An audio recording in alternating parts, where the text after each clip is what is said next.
নানি আপনার যা প্রয়োজন আমি আপনাকে সেট করে দিয়ে দিচ্ছি, এটা আপনার, এখানে আমাদের কোনো কথা নাই।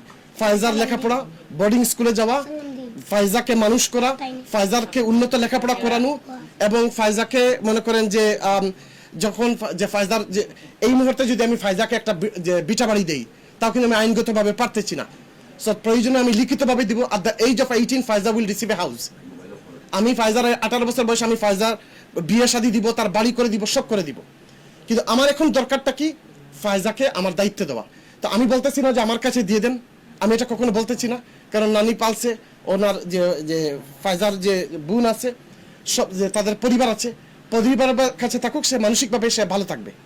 সেই জায়গা থেকে আমি আজকের যে লেটেস্ট যে জিনিসটা হচ্ছে, আমরা একটা স্কুলের সাথে কথা বলতেছি সিলেটে, যে ওই স্কুল তারা পুরো দায়িত্ব নিবে, তারা বলছে। তো আমরা কিন্তু হেড টিচার সাথে কিছুক্ষণ পরে বসতেছি। সর্বোপরি আমি আপনাদের মাধ্যমে সবার সামনে বলতে চাচ্ছি, যদি ওনারা বোর্ডিং হোমে দিতে চায় সবচেয়ে ভালো হবে, কারণ ওই মেয়েটা পুরো নিরাপত্তা থাকবে।